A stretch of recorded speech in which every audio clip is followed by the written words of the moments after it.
हमारा सूत्र या हमारा देखने का तरीका सिर्फ और सिर्फ निर्भर करता है देश, काल और पात्र पर। यहाँ पे पढ़ने वाले जो भी सूत्र हैं वहां से आपको 70 to 75% हर कुंडली में लगे। डिले मैरिज की केस की बात करें कि जितने ज्यादा पॉइंट्स आपको मिलते चले जाएंगे उतनी ज्यादा श्योरिटी आपको हो जाएगी कि ये विवाह जो है 30, 32, 35 और आजकल तो 40 साल तक विवाह नहीं हो। यहाँ मैंने उन चार्ट्स को नहीं लगाया कि जिन पे मैं पीएचडी करके बैठी। ये सारे चार्ट्स मैंने आप लोगों से ही कलेक्ट, यहाँ मैं 4-5 चार्ट ही डिस्कस करूंगी। आज का हमारा टॉपिक है डिले मैरिज पे। ये बहुत ही सेंसिटिव टॉपिक है एक्चुअली आज के टाइम पे। हमारे आसपास या हमारे ही घर में कहीं ना कहीं आपको डिले मैरिज के केसेस जरूर से जरूर मिल जाएंगे। जहां तक मैं सोचती हूं कि हर किसी की फैमिली में, फैमिली इन द सेंस खानदान बोल लीजिए, कोई ना कोई एक बंदा तो होगा इसका शिकार। करेक्ट है? या आपकी जान पहचान में कि वो डिले मैरिज का केस है और हम ज्योतिषों के चक्कर लगा रहे हैं कि बता दीजिए मैरिज कब होगी। तो उसके लिए हमें कुछ 2-4 सूत्र पता है, लेकिन हम यहाँ पर पूरी डिटेल में बात करेंगे कि डिले मैरिज को हम कैसे देखें और डिले मैरिज का जो कॉन्सेप्ट है उसे लगाएं तो कैसे लगाएं, क्योंकि देश, काल और पात्र ये सबसे इंपॉर्टेंट चीज है। क्योंकि जो चीज आज के हिसाब से डिले है वो उसका जो देखने का तरीका था या समझने का तरीका था वो पहले कुछ और था। यानी कि अगर हम मैरिज की उम्र की बात करते हैं तो आज वो मैरिज की उम्र कुछ और है और हम पीछे जाते हैं, ज्यादा नहीं, सिर्फ 50 साल पीछे ही जाएंगे तो मैरिज की उम्र का जो लेखा जोखा था वो कुछ और था। और हम अगर बहुत पहले की बात करें, रामायण या महाभारत के समय, तो मैरिज जो थी या विवाह जो था वो बहुत इंपॉर्टेंट था पितृ ऋण को चुकाने के लिए। पितृ ऋण का क्या अर्थ हो गया? क्योंकि विवाह होगा तो संतान होगी, संतान होगा या संतान होगी तो कुटुंब आगे बढ़ेगा। आज ये थोड़ा सा उससे डिफरेंट है। पहले विवाह की आयु जो थी वो कम थी, यानी कि पहले बाल विवाह भी होते थे। आज भी कई जगह पर बाल विवाह होते हैं, लेकिन अगर हम मेट्रो सिटीज की बात करते हैं तो यहां पर विवाह की आयु या विवाह में डिले क्या बोलेंगे, क्योंकि 25 से 28 के बीच, 28 से पहले तो कोई विवाह करना नहीं चाहता। आज के टाइम पर कोई करना नहीं चाहता, और अगर किसी का 25 साल में विवाह हो गया तो इसको डिले नहीं कहेंगे, अरे तुमने तो बहुत जल्दी शादी कर ली। और यही अगर हम 20-25 साल पहले की भी बात कर लेते हैं और 25 साल की लड़की किसी के घर पे बैठी है तो वो डिले का कारण था। यानी कि जो चीज पहले डिले थी आज वो नॉर्मल है। यानी देश, काल, पात्र, हर समय हमारा सूत्र या हमारा देखने का तरीका सिर्फ और सिर्फ निर्भर करता है देश, काल और पात्र पर। 18 साल की उम्र, 18 साल की उम्र भी बहुत ज्यादा हुआ करती थी किसी समय पर विवाह के लिए, लेकिन आज 18 साल की लड़की या लड़के के विवाह के बारे में बात करेंगे तो सबसे पहले कहेंगे कि आप पेरेंट्स पागल हो गए हैं। या अगर बच्चा ही बोलेगा कि मुझे विवाह करना है, तो हम क्या बोलेंगे कि तुम्हारा दिमाग खराब है, इस उम्र में तुम्हें शादी की पड़ी है।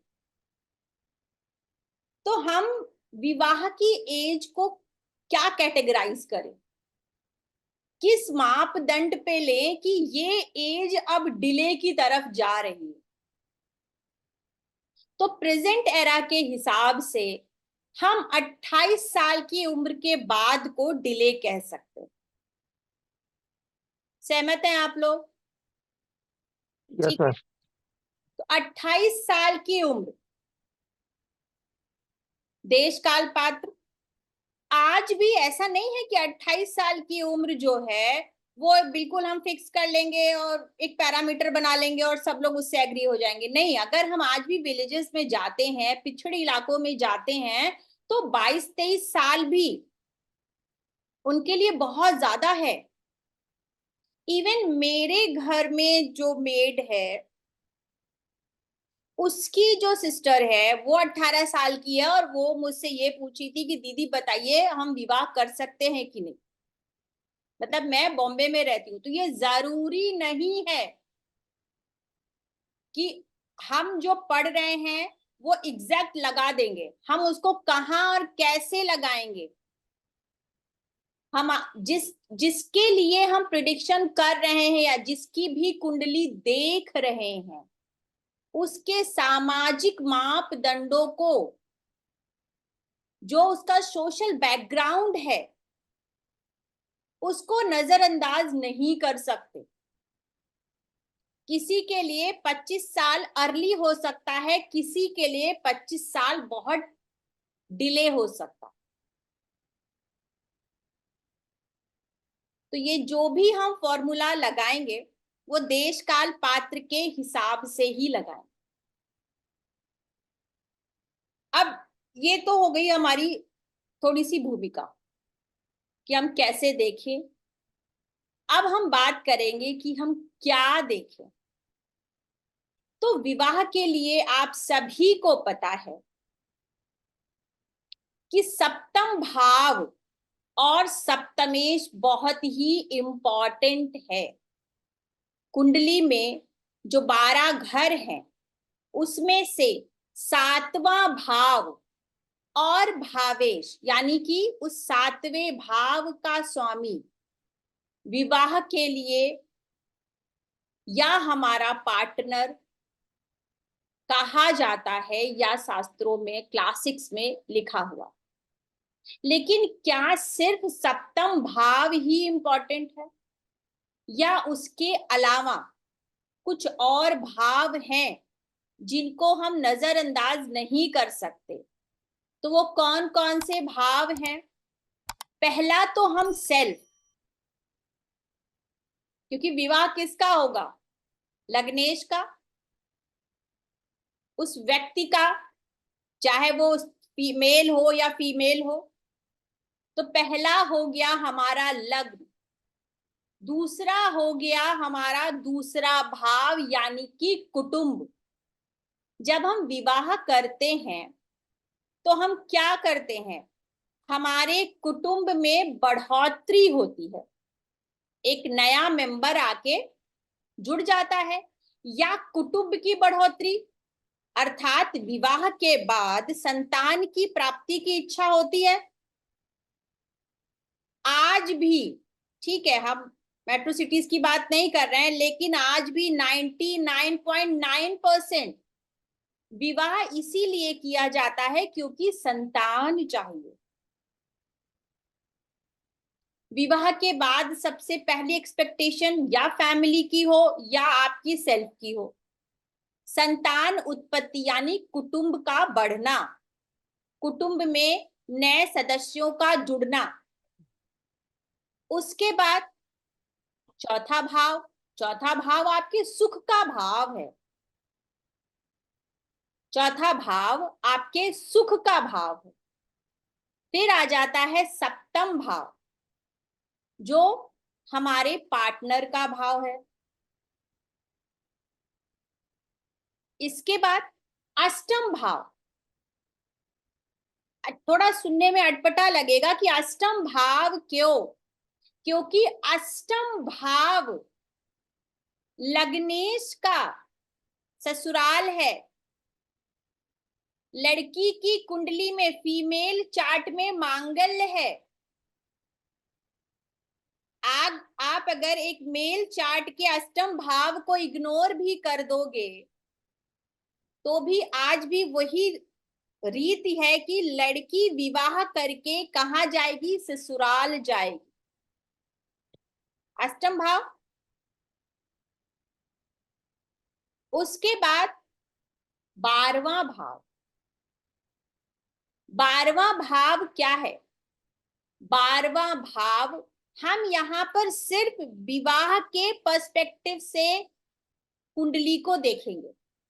ओके, अदरवाइज तो इन भावों में ना जाने और क्या क्या है, लेकिन आज का जो टॉपिक है वो सिर्फ विवाह है। तो उसी पर्सपेक्टिव से, उसी के इर्द गिर्द हम इन भावों की व्याख्या करेंगे या इन भावों को समझेंगे। तो 12वां भाव क्या है? 12वां भाव है सैया सुख। पति पत्नी के बीच का एक प्राइवेट टाइम। आपका विवाह है और विवाह के बाद सुख, ठीक है? तो विवाह के बाद का सुख, ये जो 11वां भाव आप कह रहे हो वो मैं अलग से बताऊंगी कि 11वां, तीसरा, 7वां क्या है। तो जो 12वां भाव है वो है आपका सैया सुख। आप, क्योंकि विवाह किसका होता है? दो ऑपोजिट सेक्स का, मेल फीमेल का, उन दोनों का सैया सुख, उन दोनों का प्राइवेट टाइम, उन दोनों के बीच की ट्यूनिंग कैसी है? क्या वो बाधित है? और उसके बाद क्या देखेंगे? हमारे काम भाव। काम भाव क्या? क्योंकि 7-11। विवाह, विवाह का अर्थ सिर्फ ये नहीं है, क्योंकि पहले का विवाह अलग होता था। माँ बाप ने बोल दिया आपको विवाह करना है। अब ऐसा नहीं है। काफी हद तक तो विवाह ना करने की वजह व्यक्ति की स्वतंत्रता है। अभी नहीं, अभी नहीं, अभी नहीं। क्यों? क्योंकि हम सामाजिक बंधनों में, रिस्पॉन्सिबिलिटीज में नहीं बंधना चाहते। ये भी देश काल पात्र में आता है। और क्या है? लिविंग रिलेशनशिप, वेस्टर्न कल्चर, देश काल पात्र, उनसे इन्फ्लुएंस हो करके विवाह जैसे संबंध रखना लेकिन विवाह ना करना। और फिर ज्योतिषियों के पास जाके पूछना कि भाई विवाह होगा कि नहीं, क्योंकि विवाह के भी 8 प्रकार हैं। उनको मैं यहाँ डिस्कस नहीं करने वाली हूँ, नहीं तो वेबिनार बहुत लंबा हो जाएगा। विवाह के भी 8 प्रकार होते हैं। तो आपका वो विवाह भी उसमें आता है। ये, फिर मैं क्या बोल रही थी कि काम भाव। काम भाव कौन से? काम, अच्छा, अर्थ, इच्छा। कोई भी चीज आपकी तब होगी जब आपकी आपके मन में उसकी इच्छा होगी। तो तीसरा भाव, 7वां भाव, 7वें भाव की हमने बात कर ली। और 11वां भाव डिजायर, फुलफिलमेंट ऑफ डिजायर। और इसी तरीके से 3, 7, 11 नंबर की राशियां, जैसे हमने 7, 3, 7, 11 भाव बोले, वैसे ही 3, 7, 11 राशियां, इनको भी देखेंगे। अब ये सब हमने देखा, देखने के लिए बहुत कुछ है, लेकिन यहां पर मैं आपको उतना मटेरियल दे दूंगी जिसमें आप किसी की भी कुंडली देखिए। 100% गारंटी तो मैं नहीं लेती, बिल्कुल क्लियर बात है कि 100% गारंटी कोई और ले तो ले, मैं नहीं लेती।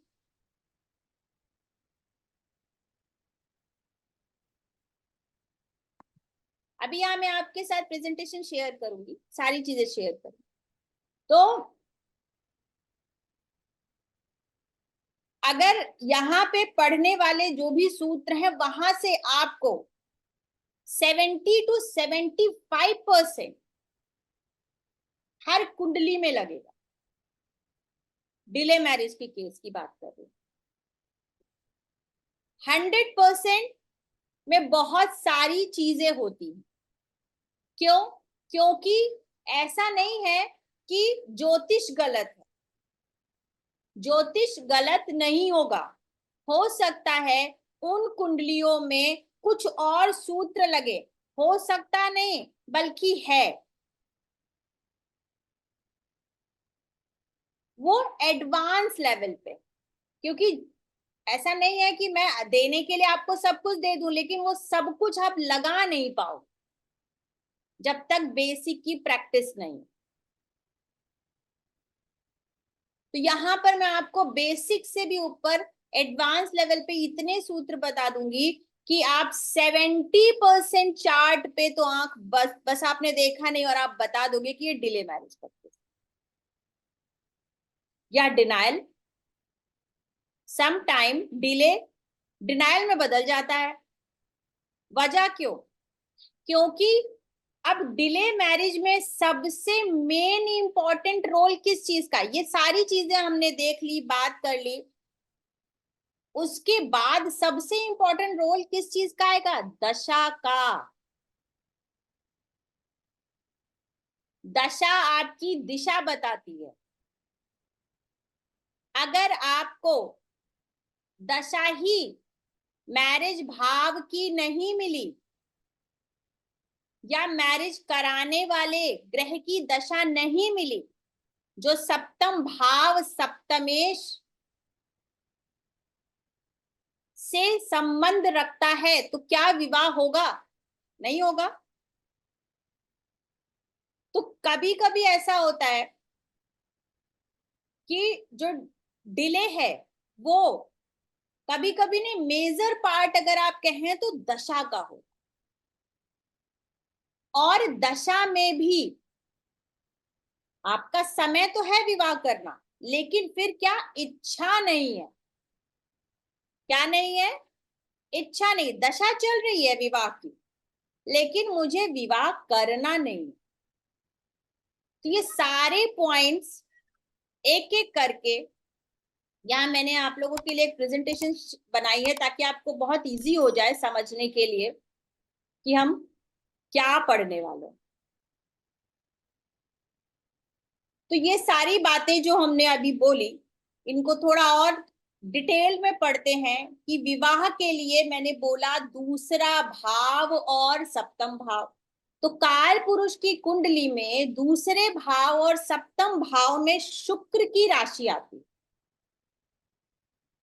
दूसरे और सप्तम भाव में शुक्र की राशि आती है, यानी कि शुक्र जो है वो बहुत ही इंपॉर्टेंट रोल प्ले करता है।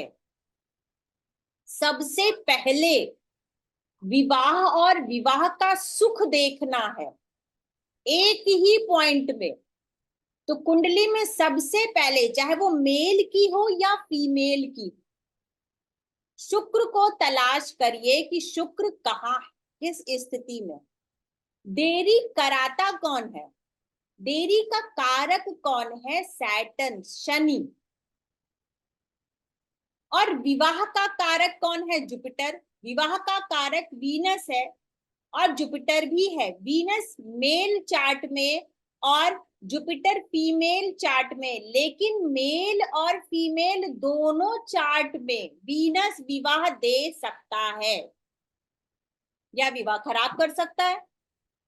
क्यों? क्योंकि वीनस ही आपके काम का, भोग का जो ग्रह है उसका स्वामी है।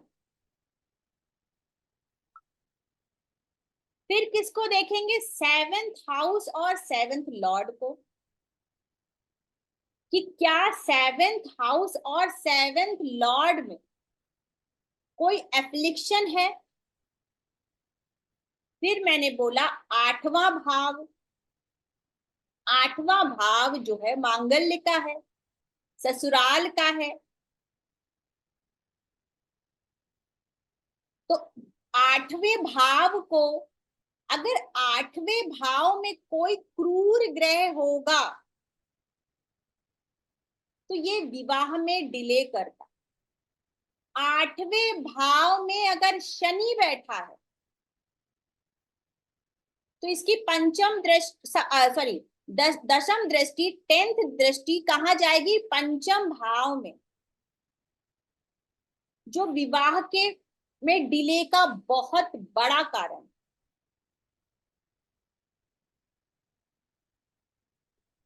12वां भाव, जो सैया सुख की बात करी, 12वें भाव और 12वें लॉर्ड में अगर एफ्लिक्शन है तो ये विवाह को बहुत हद तक डिले कर देता। उसके बाद क्या देखेंगे? Second house. सेकंड हाउस जो मैंने बात कही कि सेकंड लग्न से सेकंड, 8th और 12th हाउस पे पाप ग्रहों का प्रभाव लग्न से, ठीक है। सप्तम तो हो गया, अब ये सेकंड हाउस बोला मैंने, सेकंड लॉर्ड की यहाँ बात नहीं करी है। तो यहाँ लग्न से सेकंड, 8th और 12th हाउस में पाप प्रभाव मैम जी, लग्न से। यहाँ तात्कालिक, आप लोग म्यूट रखिए, मैं सब क्लियर करूंगी। अभी सब एग्जांपल्स भी दिखाऊंगी। लग्न कुंडली, चंद्र कुंडली, शुक्र कुंडली, मंगल दोष। सबसे पहले विवाह को हम देखेंगे लग्न कुंडली से, फिर देखेंगे डबल वेरीफाई करने के लिए चंद्र कुंडली से, फिर देखेंगे शुक्र कुंडली से। अब आप ये कहोगे कि अब लग्न से भी देखोगे, चंद्र से भी देखोगे, शुक्र से देखोगे, तो सब में से कहीं ना कहीं कुछ ना कुछ तो मिल ही जाएगा। लेकिन ऐसा नहीं होता। जितने ज्यादा पॉइंट्स आपके बढ़ते चले जाएंगे, यानी कि लग्न कुंडली से भी आपको एफ्लिक्शन दिख रहा है, सबसे पहले तो आपको लग्न कुंडली से ही एफ्लिक्शन दिख जाएगा, फिर चंद्र कुंडली से भी एफ्लिक्शन दिख गया और शुक्र कुंडली से भी एफ्लिक्शन दिख गया। तो फिर आप डिले का मत सोचिए, डिनायल ही समझ लीजिए लाइफ में। और अगर इन तीनों में से और कहीं मंगल दोष भी आ गया तो उस व्यक्ति की, उस जातक की, उस नेटिव की का विवाह नहीं हो। यहाँ पे डिले मैरिज की हम बात जरूर कर रहे हैं, वहां आप डिनायल समझ लीजिए। उसके बाद अब ये सारी चीजें कैसी देखनी है वो भी हम अभी बिल्कुल बहुत शॉर्ट टाइम पे डिस्कस करेंगे, इसलिए मैं डायरेक्ट पॉइंट पे ही आई हूँ। नीच और रेट्रो गुरु और वीनस, ये मेन इंपॉर्टेंट पॉइंट्स है। नीच का गुरु या वीनस या रेट्रो, इनका चार्ट में होना विवाह के लिए शुभ नहीं है और इनकी दृष्टियों का फल नहीं मिलता। हम कहते हैं ना कि नीच का गुरु है लेकिन उसकी दृष्टि सप्तम भाव पे है, वो आपको फल नहीं देगी। सप्तम भाव या सप्तमेश, क्यों? क्योंकि कारक जो है उसके अंदर अब जान नहीं है। हम विवाह के बारे में बात कर रहे हैं, किसी और चीज पे ये फॉर्मूला मत लगाइए। और जैसा कि मैंने कहा कि मेन इंपॉर्टेंट चीज क्या है, आपका दशा, अंतरदशा और इन दोनों का ट्रांजिट। दशा, अंतरदशा और गुरु और शनि का डबल ट्रांजिट, सप्तम, सप्तमेश, लग्नेश, चंद्रमा, इन सब पर हो तो विवाह समय यानी कि सही समय पर मिल जाए तो विवाह सही समय पर हो जाएगा। अच्छा, हमने डिले की बात करी तो 2 पॉइंट में आपको यहाँ पे अर्ली का भी बता देती हूँ। जो चीज हमने यहाँ पे डिले की बात करी उसी चीज को आप अर्ली पे लगा सकते हैं। सबसे छोटा पॉइंट आप समझ लीजिए, दूसरा भाव, आठवां भाव और 12वां भाव। दूसरा, आठवां, 12वां भाव अगर एफ्लिक्शन में नहीं है तो अर्ली मैरिज हो जाती। और कुछ ऐसा भी समझिए कि ईश्वर ने कुछ ऐसा गढ़ा है कि जब आपको विवाह के चार्ट में, जब आपको चार्ट को विवाह के पर्सपेक्टिव से देखोगे कि यहाँ डिले दिखा रहा है, तो वो दशा पैटर्न भी आपको वैसा ही मिल रहा होगा। सब बनाया हुआ है, सब ईश्वर ने पहले से गढ़ के भेजा हुआ है। हम खाली यहाँ हॉरोस्कोप पे तलाश करते रहते हैं।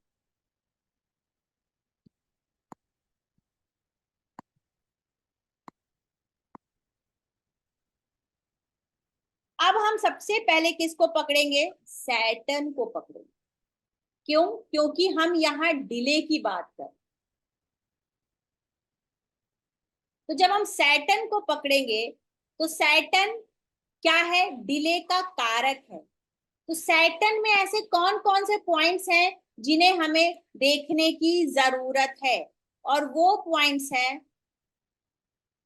शनि गुरु की युति, या ये दोनों एक दूसरे से समसप्तक होना। शनि गुरु की युति या ये एक दूसरे से 1/7 एक्सिस पे होना डिले को शो करता है। क्यों? क्योंकि जब शनि और गुरु की युति हो जाती है तो गुरु का शुभत्व, यानी वो जो शुभ प्रभाव देने वाले हैं, अब उनके अंदर वो शुभता नहीं रह जाती। शनि की दृष्टि किस किस पर? शुक्र पर, चंद्रमा पर, लग्न या लग्नेश। मैंने इसीलिए लास्ट वाली स्लाइड में लिखा था कि लग्न कुंडली, चंद्र कुंडली, शुक्र कुंडली। अगर शनि की दृष्टि लग्न पर, लग्नेश पर, शुक्र पर और चंद्रमा पर, इन चारों में से किसी 3 या 2 पर आ जाती है तो आप 100% वो डिले का केस मानिए। वो चाहे शनि फिर सप्तमेश ही क्यों ना।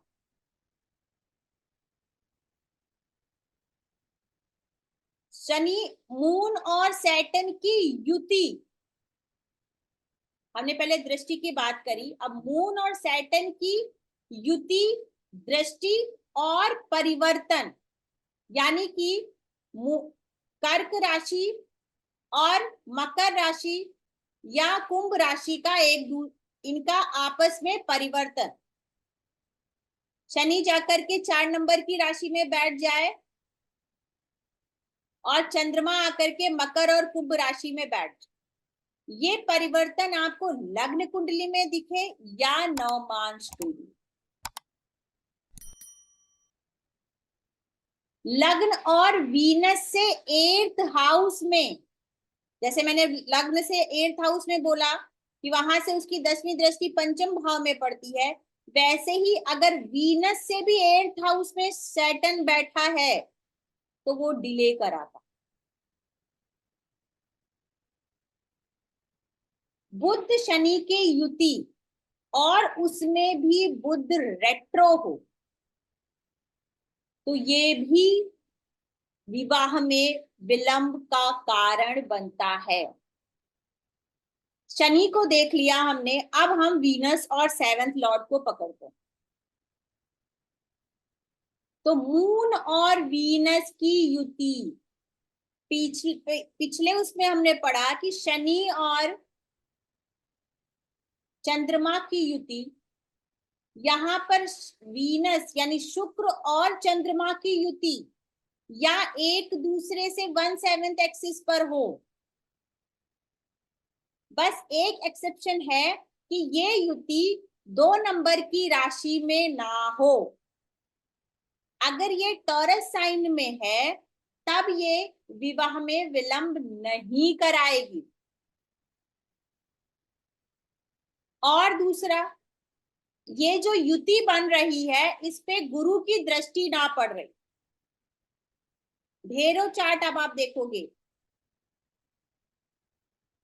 अगर अगर चंद्रमा और शुक्र की युति किसी भी भाव में बन रही है और उस पर गुरु की दृष्टि पड़ रही है, तब विवाह में विलंब नहीं होगा। लेकिन अगर चंद्रमा और शुक्र की युति है और उस पर गुरु की दृष्टि नहीं पड़ रही है, तो विवाह में विलंब देखेंगे। और एक्सेप्शन एक और है कि ये युति टॉरस साइन में हो तो आप विवाह में विलंब फिर मत देखो। नीच का सप्तमेश सेकेंड एंड सेवेंथ हाउस में रेट्रोग्रेड प्लैनेट वक्री ग्रह दूसरे और सातवें भाव में अगर वक्री ग्रह होते हैं तो ये भी विवाह में विलंब का कारण बनते हैं। सेवेंथ लॉर्ड का छठे आठवें 12वें भाव से संबंध, 12वें भाव से, भावेश से नहीं बोला। सेवेंथ हाउस में कौन कौन हो, अगर बुध हो, शुक्र हो, शनि हो, तो ये विवाह के लिए शुभ नहीं होते हैं। ये विवाह कराने में बहुत ही देरी कराते हैं। या फिर आप यूं कह लीजिए कि यहाँ पर अगर सैटर्न और वीनस हुआ तो सप्तम भाव और वीनस, सप्तम भाव में अगर सैटर्न है तो ये लग्न को देख लेगा और वीनस को भी एफ्लिक्शन में डाल देगा। ये विवाह सैटर्न वाले में भी आप कर सकते हैं और वीनस में। वीनस से 12वां भाव और 12वां लॉर्ड कमजोर है। जिस तरीके से हम, एक मिनट जरा,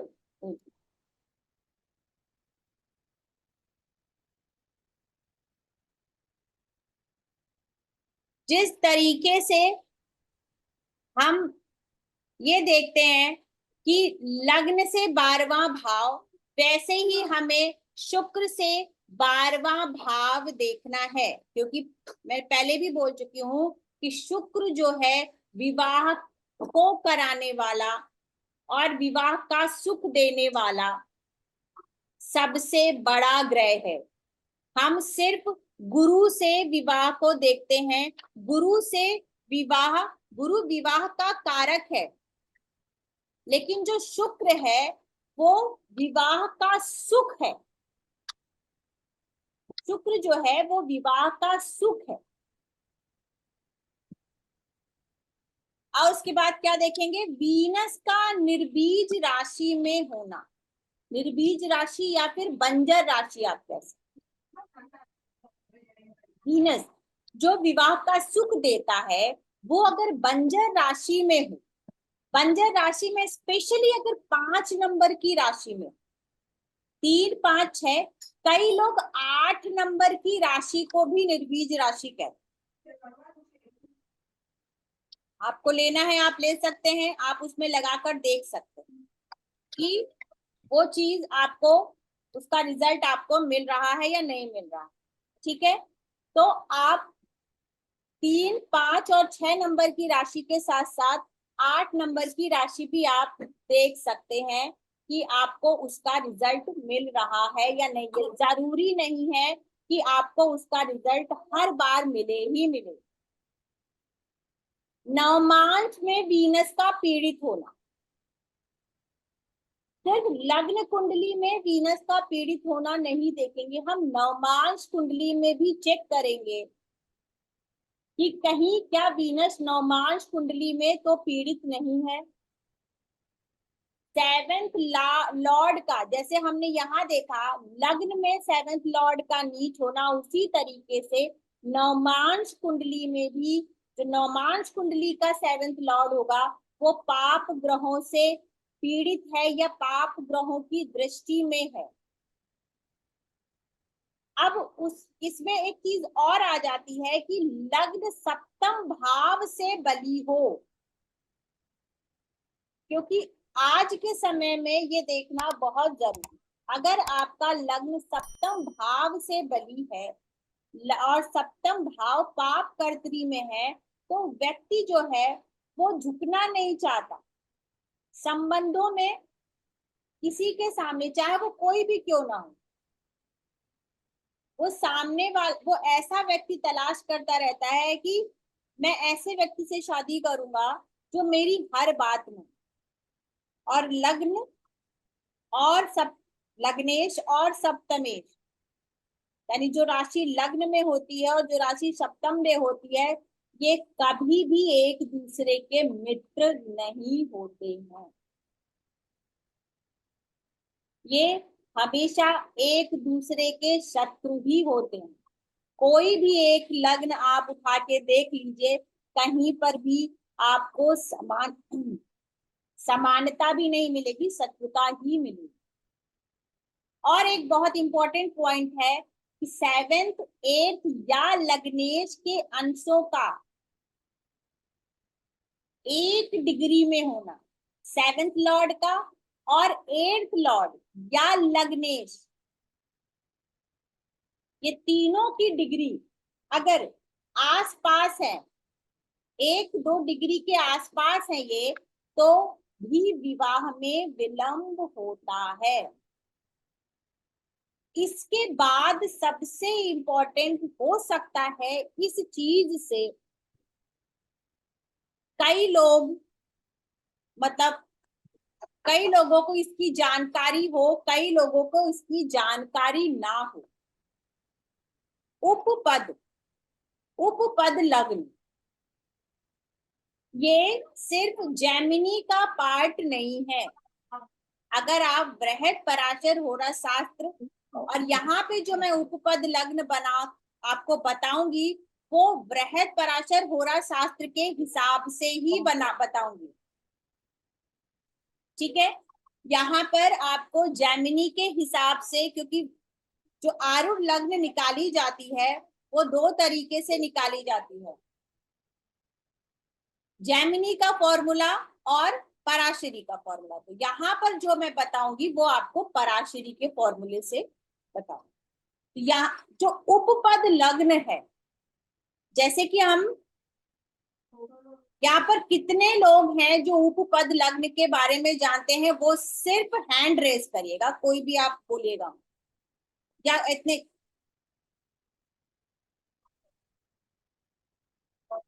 अच्छा, और मतलब मैक्सिमम नंबर जो है उनको उपपद लग्न के बारे में नहीं पता है, ठीक है, ओके फाइन। उपपद लग्न जो, उसके बारे में मैं बहुत ज्यादा यहाँ नहीं बताने वाली हूँ, क्योंकि वो इस सेशन का बहुत लंबा पार्ट हो जाएगा। लेकिन उपपद लग्न हम अपनी कुंडली के 12वें भाव से बनाते। 12वां भाव क्या है? 12वां भाव, जैसा कि मैंने बोला कि सैया सुख, 12वां भाव सिर्फ सैया सुख नहीं है। 12वां भाव वो भाव है जहां पर हम उस विवाह को एक संपूर्णता देते। विवाह तो आपने कर लिया, लेकिन ऐसे कई विवाहित जोड़े आपको मिलेंगे जिनके बीच में, कहते हैं ना, शादी हुई और सेपरेशन हो गया, संबंध बना ही नहीं। तो ये जो उपपद लग्न है वो इसीलिए 12वें भाव से के स्वामी को लेकर के लग्न बनाई जाती। कैसे बनाई जाती है वो मैं आपको यहाँ बताऊंगी। तो ये 12वां भाव विवाह के पॉइंट ऑफ व्यू से बहुत ज्यादा इंपॉर्टेंट। इसीलिए जब हम उपपद लग्न, अगर आपने, कई बार आपको लग्न कुंडली से, नवमांश कुंडली से भी वो चीज नहीं दिखेगी जो आपको उपपद लग्न से दिख जाएगी एक नजर में, कि इस विवाह, कई केसेस ऐसे भी आते हैं, यहाँ पे मैं आपके साथ एक केस अभी शेयर करूंगी कि विवाह तो हुआ, मन कहते ना, मन्नतें करते करते भगवान के हाथ पैर जोड़ते जोड़ते विवाह तो हो गया, लेकिन 2-4 महीने में ही विवाह टूट भी, या फिर विवाह तो हुआ, विवाह करके लड़की गई तो, लेकिन फिर दोबारा ससुराल नहीं गई। ये बारीकी आप उपपद लग्न से बहुत ही आराम से देख लेंगे, बहुत ही इजी तरीके से देख लेंगे कि ये विवाह जो हम लग्न कुंडली और नवमांश कुंडली से देख रहे हैं, इसकी अंदर गहराई कैसी है, इसकी लॉन्जिविटी कैसी है, सप्तमेश जो है वो कैसा होगा। उपपद लग्न से तो आप सप्तमेश के बारे में सब कुछ जान सकते, ठीक है, कभी उसके बारे में वेबिनार करें। तो अब उपपद लग्न के बारे में आपसे कुछ पॉइंट्स यहाँ पे देख लीजिए कि उपपद लग्न में हमें क्या देखना है।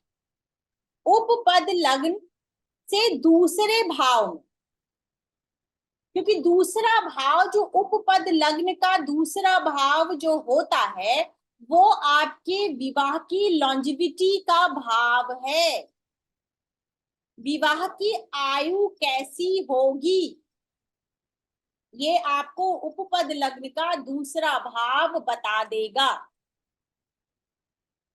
अगर इस भाव में, ये भाव पाप प्रभाव में है, यहाँ पे कोई नीच ग्रह है, ये राहु केतु एक्सिस में है, उपपद लग्न के दूसरे भाव का स्वामी कमजोर है, तो विवाह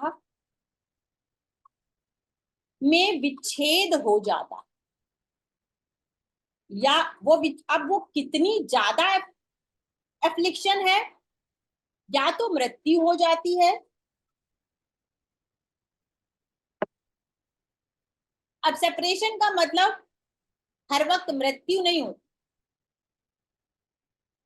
पहले अगर आप पढ़ेंगे तो आपको, अगर क्लासिक्स आप पढ़ने बैठोगे तो आपको मेजर पॉइंट्स क्या मिलेंगे कि अगर ये कॉम्बिनेशन है तो सप्तमेश की मृत्यु हो जाएगी। कई क्लासिक्स में आपको बहुत सारे ऐसे कॉम्बिनेशंस मिलेंगे जहां पर मांगलिक दोष में अष्टम भाव में बैठे हुए मंगल में सबसे पहले यही प्रेडिक्शन होती थी कि अष्टम भाव में और 12वें भाव कि आपका दाम्पत्य सुख खत्म हो जाए, अर्थात मृत्यु हो जाए। लेकिन अब ऐसा नहीं होता, देश काल पात्र, अगेन देश काल पात्र, अब ऐसा नहीं होता, क्योंकि पहले सेपरेशन की कोई व्यवस्था नहीं थी, सेपरेशन की कोई व्यवस्था नहीं थी। माँ बाप ने बोल दिया कि, और ऐसा नहीं कि जिनके माँ बाप नहीं पढ़े लिखे थे, जो पढ़े लिखे घरों में भी आपको यही बताया जाता था कि इस घर से डोली उठी है, उस घर से अर्थी उठेगी, अर्थात आपके पास उस जंजाल से, उस परेशानी से निकलने के कोई रास्ते नहीं होते थे, तो मृत्यु ही थी। और सनातन धर्म में कहीं पर भी विवाह को तोड़ने का कोई सूत्र नहीं है, ना कोर्ट केस के बारे में बताया गया है और ना ही दूसरे विवाह के बारे में बताया गया है कि आप दूसरा विवाह कर लीजिए या डिवोर्स ले लीजिए। क्योंकि डिवोर्स जैसी कोई चीज थी नहीं, तो जब डिवोर्स जैसी कोई चीज नहीं थी तो क्या है, मृत्यु है। लेकिन आज डिवोर्स आप बाद में लेंगे, पेरेंट्स पहले कहते हैं कि चलो कोई जरूरत नहीं है आपको ऐसी परेशानियों में रहने की, वो पहले ही बोल देते हैं कि अगर आपका नहीं बन रहा है तो आप छोड़ दो।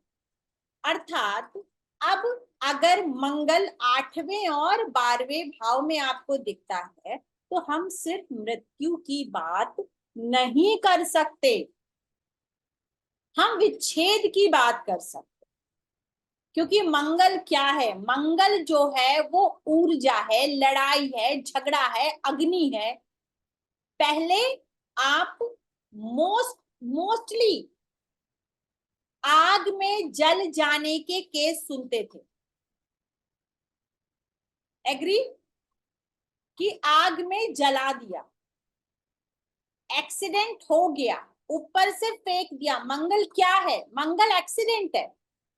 तो ये मंगल एक्सीडेंट्स कराता था, लेकिन आज वो मंगल ऊर्जा बन करके अष्टम में बैठा है, तो दूसरे को देख के वाणी में ऊर्जा लेकर आएगा, लड़ाई झगड़े करवाएगा, फाइट्स करवाएगा। आज मेल फीमेल एक दूसरे से हाथ पैर लड़ाने, अगर मेल मार रहा है तो फीमेल भी बराबर मारेगी, और वो चीज 12वां भाव कोर्ट केस पहुंच जाएगा और सेपरेशन करा देगा। तो कहने का अर्थ ये है कि किसी भी क्लासिक को पढ़ के, यानी उपपद में अगर दूसरे भाव में बहुत ज्यादा एफ्लिक्शन है, तो सिर्फ ये नहीं बोल सकते कि आपका जो पार्टनर है वो मर ही जाएगा। उसके लिए हमें मांगल्य को के सुख को देखना होगा, लॉन्जिविटी को देखना होगा।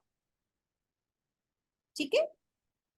तो उपपद लग्न की हम बात कर रहे थे कि उपपद लग्न के दूसरे भाव में अगर ज्यादा एफ्लिक्शन है, तो ये आपके विवाह में देरी भी कराता है और विवाह को तोड़ भी देता। उपपद लग्न और लॉर्ड पर शनि मंगल का प्रभाव है तो भी ये देरी कराता। अब एक चीज और है, दारा कारक का पीड़ित। ये जैमिनी का टर्म है। तो दारा कारक क्या होता है?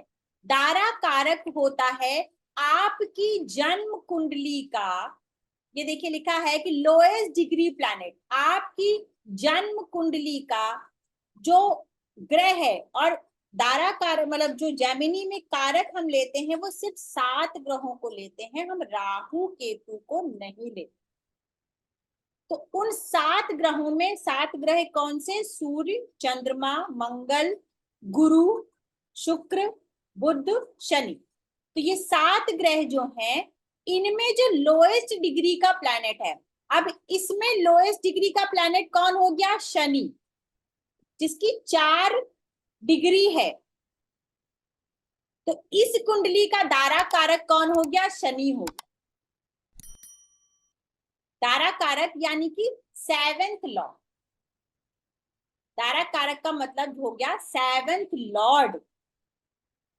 तो इस कुंडली के हिसाब से, और 7th लॉर्ड होता कौन है? जिसका डिग्री सबसे कम हो, उसको हम दारा कारक कहते हैं।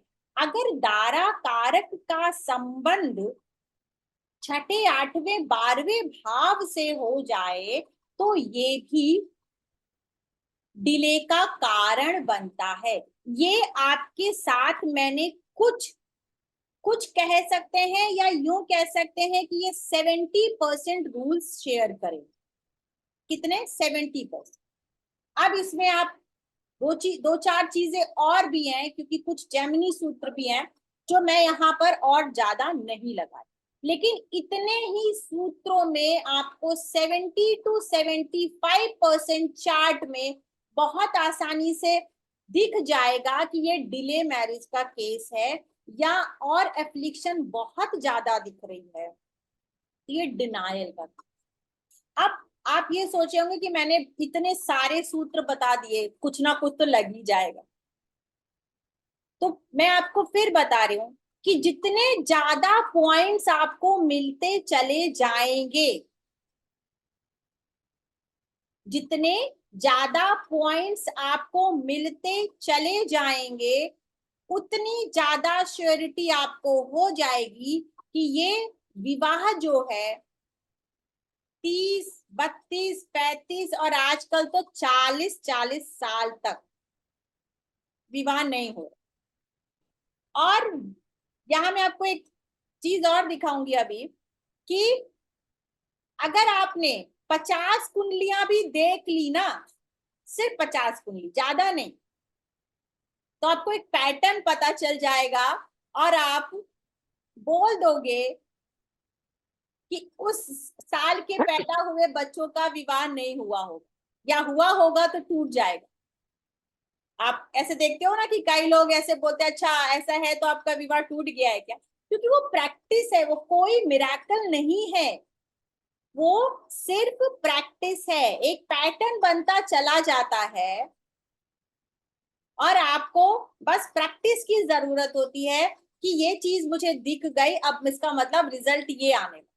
अब वो जादू मैं आपको दिखाती हूँ कि आप भी वो जादू कैसे कर सकते हैं। तो ये जितने भी पॉइंट्स हमने पढ़े, इन सारे पॉइंट्स को हम एक एक करके लगाएंगे। अच्छा, यहाँ पर जितने भी चार्ट्स मेरे पास हैं वो मेरे अपने चार्ट्स नहीं है, ये सारे चार्ट्स मैंने आप लोगों से ही कलेक्ट, यहाँ मैं 4-5 चार्ट ही डिस्कस करूंगी, ऐसे तो मेरे पास बहुत कलेक्शन हो गया है जो आप लोगों से ही मुझे मिला है। तो ये सारे के सारे चार्ट्स आपके हैं, तो जो जो यहाँ पर होगा वो मैं बोलूंगी और आप लोग, तो मैं आपको डिस्कस करूंगी कि, अर्थात मेरा कहने का अर्थ ये है कि यहाँ मैंने उन चार्ट्स को नहीं लगाया कि जिन पे मैं पीएचडी करके बैठी हूँ, जैसा कि लोग अक्सर करते हैं। ये सारे के सारे पॉइंट्स जो आपके चार्ट से आपके द्वारा मुझे दिए गए, ये आपके पास अभी जिसने नहीं भी शेयर किया है वो भी अगर अभी अपने सामने, मैं 2 मिनट का टाइम देती हूँ, चार्ट्स खोलिए, जो भी आपके पास चार्ट्स, और आपको ये सारे पॉइंट्स दिखना शुरू हो जाएंगे आपके अपने चार्ट्स, जो आपके पास डिले मैरिज के केसेस।